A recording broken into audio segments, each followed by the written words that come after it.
Bible என்பது ஒரே மாதிரியான புத்தகம் கிடையாது. பல புத்தகங்கள் சேர்ந்த ஒரு பெரிய தொகுப்பு. அதிலும் கதை, கவிதை, உரைநடை என்று பலவிதமான இலக்கிய வடிவங்கள் இருக்கின்றன. நம்மில் பெரும்பாலானவர்களுக்கு இந்த இலக்கிய வகைகள் ஏற்கனவே தெரியும். உதாரணத்துக்கு, ஒரு நாவலை படித்தால் அது ஒரு கதை என்று நமக்கு தெரியும். ஒரு கவிதையை படித்தால் அது கவிதை என்று புரியும். செய்தித்தாள்களில் வரும் கட்டுரைகள், எசேஸ் போன்றவை உரைநடை. ஆனால் இவை எல்லாமே நம்முடைய காலத்திலும் நம்முடைய கலாச்சாரத்திலும் உருவான இலக்கியங்கள். மத்திய கால இங்கிலாந்தின் இலக்கியம் வேறுபட்டிருக்கும். பண்டைய கிரேக்கத்தின் இலக்கியம் இன்னும் வேறுபட்டிருக்கும். ஏனென்றால் ஒவ்வொரு காலமும் ஒவ்வொரு கலாச்சாரமும் தனக்கே உரிய இலக்கிய முறையை உருவாக்குகிறது. அதனால் பைபிளை நன்றாக புரிந்து கொள்ள அது எந்த காலத்தில் எந்த கலாச்சாரத்தில் உருவானது என்பதை மனதில் வைத்துக் கொள்ள வேண்டும். பண்டைய யூத இலக்கியத்தில் ஒரு முக்கியமான தனிச்சிறப்பு இருக்கிறது. நாம் இன்றைய கதைகளில் எதிர்பார்க்கிற அளவுக்கு அவர்கள் நிறைய விவரங்களை சொல்ல மாட்டார்கள். அதனால் சில பைபிள் கதைகள் நமக்கு மிகவும் எளிமையாக தோன்றலாம்.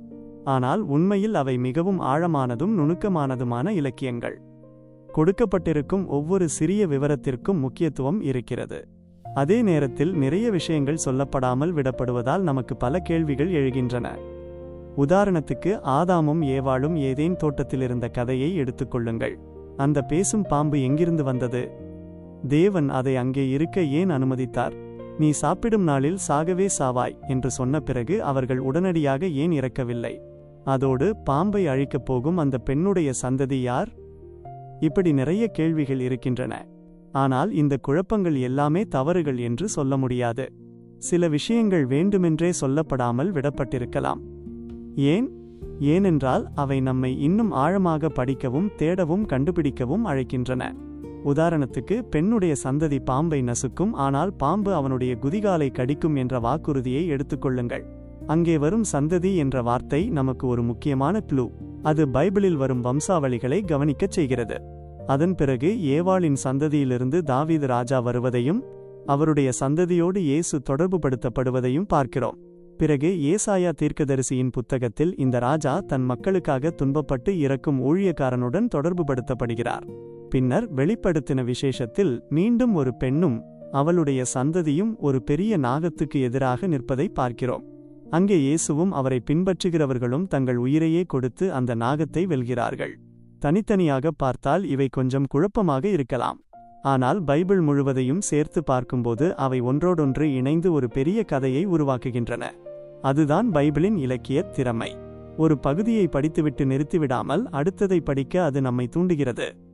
ஒரு பகுதியை இன்னொரு பகுதியின் வெளிச்சத்தில் புரிந்து கொள்ள ஆரம்பிக்கிறோம்.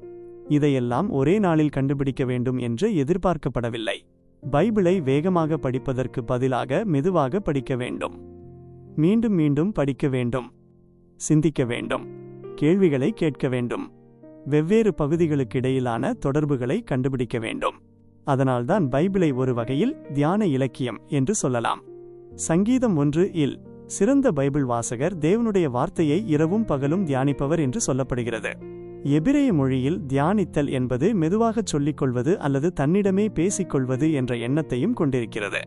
அதாவது தினமும் பைபிளை வாசித்து அதன் அர்த்தத்தை சிந்தித்து கேள்விகளை ஆராய்ந்து நண்பர்களோடு கலந்துரையாடி அதில் இருக்கும் தொடர்புகளை கண்டுபிடிப்பது. அப்படி நாம் தொடர்ந்து பைபிளை படிக்கும்போது ஒரு ஆச்சரியமான விஷயம் நடக்கிறது. நாம் பைபிளை படிப்பது மட்டுமல்ல, ஒரு கட்டத்தில் பைபிளே நம்மை படிக்க ஆரம்பிக்கிறது. ஏனென்றால் பைபிளின் ஆசிரியர்கள் விரும்புவது இந்த கதையை நாம் வெறுமனே படிப்பதாக மட்டும் இல்லாமல் அதை நம்முடைய கதையாக ஏற்றுக்கொள்வதுதான். அதனால்தான் அடுத்ததாக பைபிளின் கதைகளை பிப்ளிக்கல் நேரட்டிவ் எப்படி சரியாக வாசிக்க வேண்டும் என்பதை பார்க்கலாம்.